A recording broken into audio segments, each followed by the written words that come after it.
বাড়িতে যখন মাছ মাংস কিছুই থাকে না তখন আমি এই রেসিপিটি তৈরি করে নিই।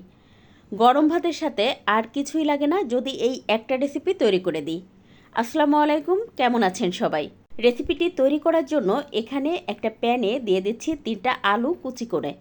তার সাথে দিয়ে দিচ্ছি আধা কাপ পরিমাণ মসুর ডাল। ডালটা ভালোভাবে ধুয়ে পরিষ্কার করে নিয়েছি। সেই সাথে দিয়ে দিচ্ছি 3টা পেঁয়াজ কুচি, স্বাদ মতো লবণ, আধা চা চামচ পরিমাণ হলুদ গুঁড়া, 1 চা চামচ পরিমাণ শুকনো মরিচের গুঁড়া, আধা চা চামচ দেবো ধনে গুঁড়া, আর দেবো সামান্য একটু পরিমাণ গরম মশলা গুঁড়া। সেই সাথে দিয়ে দেবো আদা রসুন আর জিরা বাটা মিলিয়ে 1 টেবিল চামচ। তার সাথে দিয়ে দেবো 1 টেবিল চামচ পরিমাণ রান্নার তেল। তারপর হাত দিয়ে খুব ভালোভাবে মেখে নেব। আর এটা কিন্তু 2-3 মিনিট সময় ধরে খুব ভালোভাবে মেখে নিতে হবে, এতে করে কিন্তু স্বাদটা খুব ভালো হবে। তো এখন দিয়ে দেবো এর মধ্যে পর্যাপ্ত পরিমাণ পানি। তো এখানে প্রায় আমি 4 কাপ পরিমাণ পানি দিয়ে দিচ্ছি। এবার এর মধ্যে দিয়ে দেবো 4-5টা কাঁচামরিচ কেটে। এখন চুলার আঁচ হাইয়ে রেখে 5-6 মিনিট রান্না করে নিয়েছি। তো দেখতেই পাচ্ছেন ডালটায় কিন্তু বেশ ভালোভাবে বলক এসে গেছে। এখন চুলার আঁচটা মিডিয়াম করে সব কিছু খুব ভালোভাবে ফুটিয়ে নেব। প্রায় 20 মিনিট মতো জাল করে নেওয়ার পরে সব কিছু কিন্তু আমি আরও একটু নেড়ে দিচ্ছি। আর ওই যে আলুগুলো আছে না, চামচ দিয়ে একটু চেপে চেপে ভেঙে দিচ্ছি। এতে করে কিন্তু ডালটা অনেক ঘন হবে। তো ডালটা জাল হতে থাক, এদিকে একটা বাটিতে 2টা ডিম ভেঙে নেব।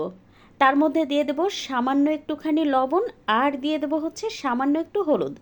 তারপরে খুব ভালোভাবে ডিমটা মিশিয়ে নেব। আমি একটা কাঁটা চামচ দিয়ে ভালোভাবে ডিমের সাথে যেন হলুদ লবণটা মিশে যায়, তাই দেখতেই পাচ্ছেন আমি কিন্তু খুব সুন্দর করে ডালের সাথে হলুদ লবণটা মিশিয়ে নিলাম। এবার একটা প্যানে দিয়ে দেবো হচ্ছে 2 টেবিল চামচ পরিমাণ রান্নার তেল। তো তেলটা খুব ভালোভাবে গরম করে একটুখানি ছড়িয়ে দেবো একটা খুন্তি দিয়ে তেলটা। তারপর এর মধ্যে দিয়ে দেবো সেই যে ভেঙে রাখা ডিম দিয়ে তারপর একটু খুন্তিটা দিয়ে চারপাশে একটু ছড়িয়ে দেবো। এতে করে কিন্তু ডিমটা বড় হবে। আর ডিম ভাজার আগে অবশ্যই কিন্তু তেল খুব ভালোভাবে গরম করে নেবেন, এতে করে কিন্তু ডিম ভাজাটা খুব সুন্দর হয়। তো দেখতেই পাচ্ছেন আমার ডিমটা কিন্তু কত সুন্দর ভাজা হচ্ছে। এবার এটা একটু উল্টিয়ে দেবো, মানে একটু ভাজ করে দিব। ভাজ করে দিয়ে তারপর মাঝখান থেকে একটু কেটে নিব। তো আমি আজকে হচ্ছে 2টা ডিম দিয়ে 3 পিস করে নিচ্ছি। তো আপনি ডিম চাইলে বাড়িয়ে নিতে পারেন এই রেসিপিতে। আগের দিনে উত্তর অঞ্চলে যখন হঠাৎ করে মেহমান চলে আসতো আর বাড়িতে মাছ মাংস কিছুই থাকতো না, তখন কিন্তু এই রেসিপিটি করে নিত।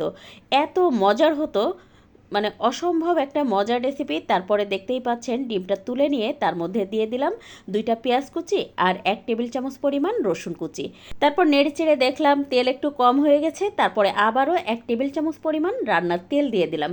দিয়ে দেখেন এইটা কিন্তু ব্রেস্তা করে নিচ্ছি। তারপরে এর মধ্যে দিয়ে দিলাম 1 চা চামচ পরিমাণ শুকনো মরিচের গুঁড়া। আর এতে করে কিন্তু কালারটা খুব সুন্দর আসবে। তো এখন এর মধ্যে দিয়ে দেবো ডাল দেওয়া হয়ে গেলে তারপরে দিয়ে দেবো সেই যে ভেজে রাখা ডিম দিয়ে তারপর একটু নেড়ে দেবো। আর চুলায় রেখে কিন্তু 3-4 মিনিট আরও একটু ফুটিয়ে নেব।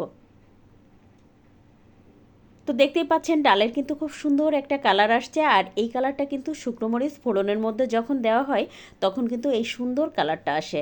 তো দেখেন আমি কিন্তু আরও প্রায় 4-5 মিনিট মতো ডালটা রান্না করে নিয়েছি, যেন পেঁয়াজ রসুনের যে সুন্দর একটা ফ্লেভার সেটা যেন ডালের মধ্যে মিশে যায়। তো নামিয়ে পরিবেশন করে দেখাচ্ছি। আর পরিবেশনের আগে সামান্য একটু উপর থেকে চিলি ফ্লেক্স দিয়েছিলাম। এটা একেবারেই অপশনাল, আপনার যদি ভালো লাগে দিবেন, হাতের কাছে যদি থাকে। না থাকলে আপনি চাইলে কিন্তু শেষে একটু ধনেপাতা কুচিও দিয়ে দিতে পারেন।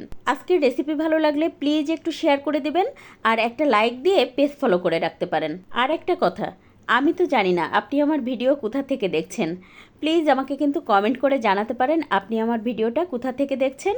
আজ এ পর্যন্ত, কাল আবার নতুন কোনো ভিডিও নিয়ে দেখা হবে ইনশাল্লাহ। সে পর্যন্ত সবাই ভালো থাকবেন, সুস্থ থাকবেন। আল্লাহ হাফেজ।